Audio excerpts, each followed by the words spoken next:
శేఖర్ ఆఫీస్కి రెడీ అవుతుండగా చంద్రిక వచ్చింది. చంద్రిక, టిఫిన్ రెడీ చేసావా? ఈరోజు మీరు ఆఫీస్కి ఆఫ్టర్నూన్ నుంచి వెళ్తానని చెప్పారు. ఆఫ్టర్నూన్ నుంచా? ఎందుకు చంద్రిక? మర్చిపోయారా? మనం హాస్పిటల్కి వెళ్లేదుంది కదా. సారీ చందు, ఈరోజు ఆఫీసులో మీటింగ్ ఉందనే హడావిడిలో మనం హాస్పిటల్కి వెళ్ళాలనే విషయాన్నే మర్చిపోయాను.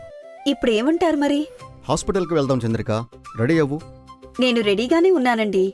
మీరు రెడీ అయితే మనం హాస్పిటల్కి వెళ్దాం అని చంద్రిక చెబుతుండగా సావిత్రి గుమ్మం దగ్గరికి వచ్చింది.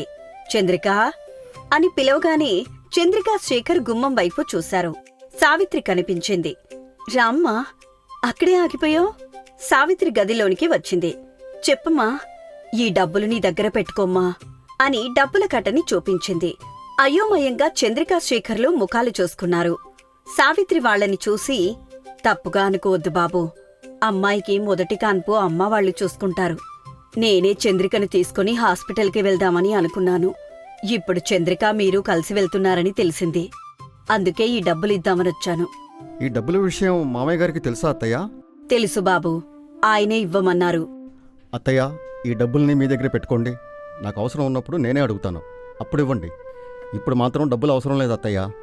అది కాదు బాబూ. అమ్మా, డబ్బులొద్దని ఆయన చెప్తున్నాడు కదా, వెళ్ళి ఆయన కోసం ఒక మంచి టీ తీసుకురా, వెళ్ళు. సరే తల్లి అని చెప్పి సావిత్రి కిచెన్లోకి వెళ్ళిపోయింది.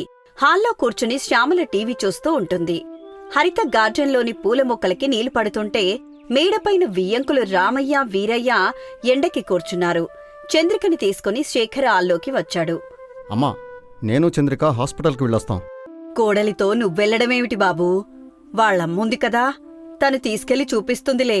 నువ్వు ఆఫీస్కి వెళ్ళు అని అత్త శ్యామల చెప్పగానే చంద్రిక ముఖం చిన్నబోయింది.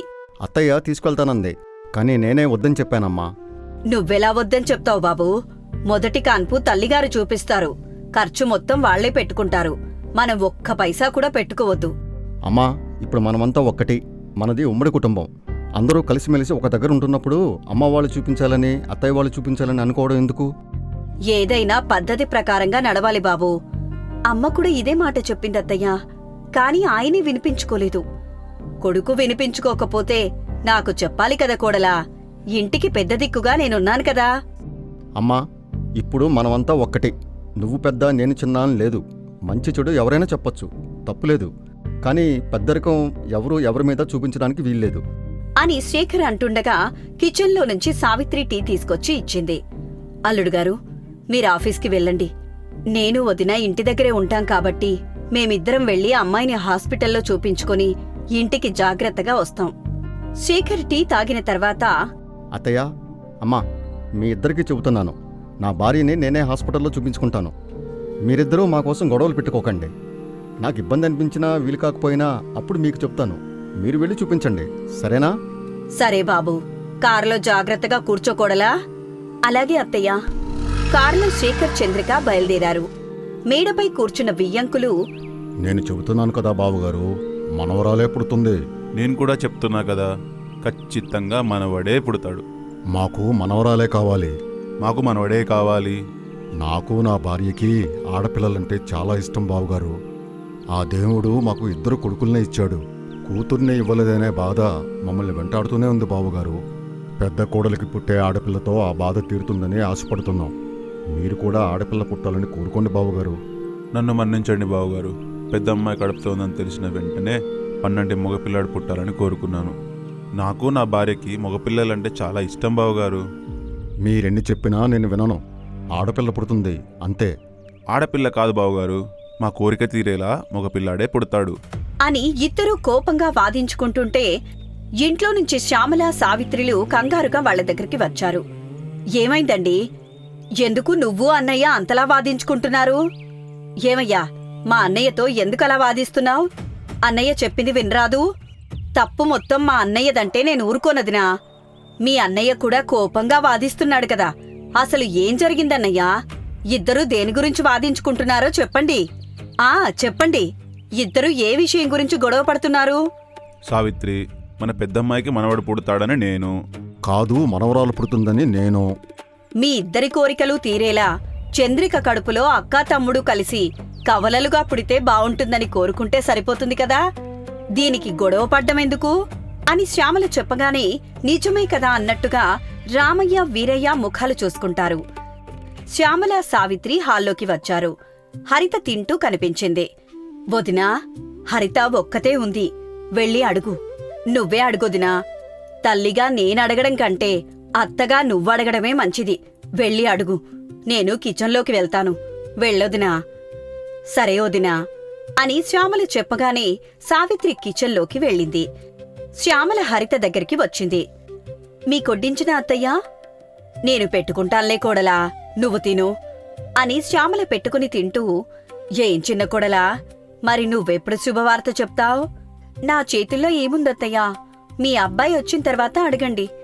అబ్బాయిని అడగాల్సింది అబ్బాయిని అడుగుతాన్లే కోడలా, నువ్వు చెప్పాల్సింది నువ్వు చెప్పు. నువ్వు అబ్బాయి సంతోషంగా ఉంటున్నారా? చాలా సంతోషంగా ఉంటున్నామత్తయ్యా. ఇప్పుడు నా మనసు తృప్తిగా ఉంది కోడలా. మీరిద్దరూ సంతోషంగా ఉంటే చాలు. శుభవార్త ఎప్పుడైనా వినొచ్చు. సరే అత్తయ్యా, నేను తినడం పూర్తయింది, మీరు తింటూ ఉండండి అని హరిత వెళ్ళిపోయింది. అలా పగలు గడిచింది. ఆ రోజు రాత్రి బెడ్ మీద శేఖర్, చంద్రిక కూర్చున్నారు. నాకు చాలా సంతోషంగా ఉంది చంద్రిక. ఆ సంతోషం ముఖంలో కనిపిస్తుందండి.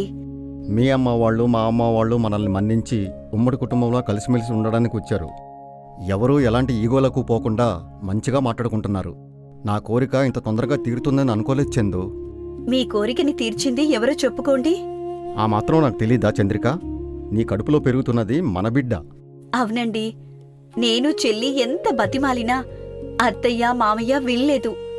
కాని నేను కడుపుతో ఉన్నాననే శుభవార్తని చెప్పగానే మామయ్య కళ్ళల్లో కనిపించిన ఆనందం అంతా ఇంతా కాదు. నువ్వెక్కువసేపు కూర్చోవద్దు తల్లి అని నన్ను కూర్చుండబెట్టారు. మా నాన్నకి ఆడపిల్లలంటే చాలా ఇష్టం చంద్రిక. మాకు అక్కగాని చెల్లిగాని లేదని బాధపడుతూ ఉంటారు. ఇప్పుడు మనకి ఆడపిల్ల పుట్టిందనుకో, వాళ్ళ ఆనందానికి అవధలుండవు. నిజం చెప్పారండి. అత్తయ్య వాళ్ళకి ఆడపిల్ల కావాలి, మా అమ్మ వాళ్ళకి మగపిల్లాడు కావాలి. చివరికి ఎవరు పుట్టినా అందరూ సంతోషపడేవాళ్లే అని సంబరంగా మాట్లాడుకుంటూ ఉంటారు. హరిత తమ బెడ్రూమ్ కిటికీ దగ్గర నిలబడి ఆకాశంలో కనిపిస్తున్న చుక్కలను చూస్తుండగా వరుణొచ్చాడు. ఏంటి, ఎప్పుడూ లేనిది అమ్మాయి గారు కిటికీ తెరిచి ఆకాశం వైపు చూస్తున్నారు? ఎందుకో ఈరోజు కిటికీ తెరిచి ఆకాశం వైపు చూడాలనిపించింది, చూస్తున్నాను.